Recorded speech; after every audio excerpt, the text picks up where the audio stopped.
नमस्कार दोस्तों, आज हम जानेंगे चतुर्थी क्या होती है, इसका महत्व क्या है और क्यों इसे इतना विशेष माना जाता है।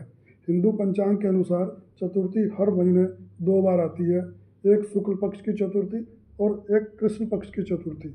यह तिथि समर्पित होती है भगवान श्री गणेश को, जिन्हें हम विघ्नहर्ता भी कहते हैं। इसी कारण हर शुभ कार्य की शुरुआत श्री गणेश जी की पूजा से होती है। शुक्ल पक्ष की चतुर्थी को विनायक चतुर्थी कहा जाता है। यह नई शुरुआत और सफलता के लिए शुभ होती है। कृष्ण पक्ष की चतुर्थी को संकटी चतुर्थी कहा जाता है। यह कष्ट और बाधाओं को दूर करने के लिए विशेष होती है। और जब चतुर्थी मंगलवार की आती है तो उसे अंगारकी चतुर्थी कहा जाता है। यह अत्यंत शक्तिशाली मानी जाती है। वैशाख माह में आने वाली विकट संकटी चतुर्थी का विशेष धार्मिक महत्व माना जाता है। अब प्रश्न यह है कि आखिर चतुर्थी में ऐसा क्या है जो इसे इतना विशेष माना जाता है। असल में हर तिथि चंद्रमा की स्थिति पर आधारित होती है। यह चतुर्थी वह अवस्था है जहाँ मन यानी चंद्र एक सूक्ष्म अस्थिरता में होता है।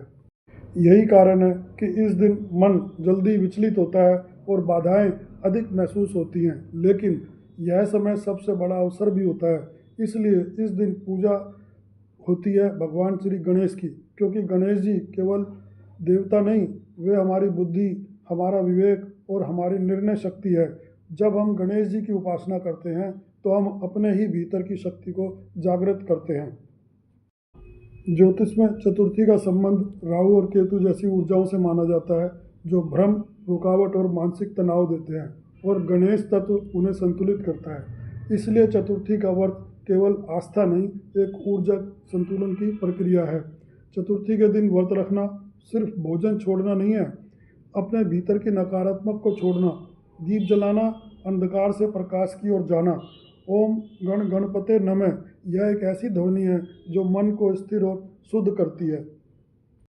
संकुटी चतुर्थी में चंद्र दर्शन के बाद व्रत खोलना, यह उस क्षण का प्रतीक है जब आपका मन और ब्रह्मांड एक ही लय में आ जाते हैं। चतुर्थी हमें सिखाती है विघ्न बाहर नहीं, विघ्न हमारे मन के अंदर होते हैं, और जब मन शुद्ध हो जाता है तो जीवन अपने आप सरल हो जाता है। अगर आप भी अपने जीवन से बाधाओं को दूर करना चाहते हैं तो अगली चतुर्थी से इस साधना को शुरू जरूर करें। कमेंट्स में लिखें जय गणेश। दोस्तों, यदि आप मेरे चैनल पर नए हैं तो कृपया इसे लाइक करें, सब्सक्राइब करें और दोस्तों में शेयर करें।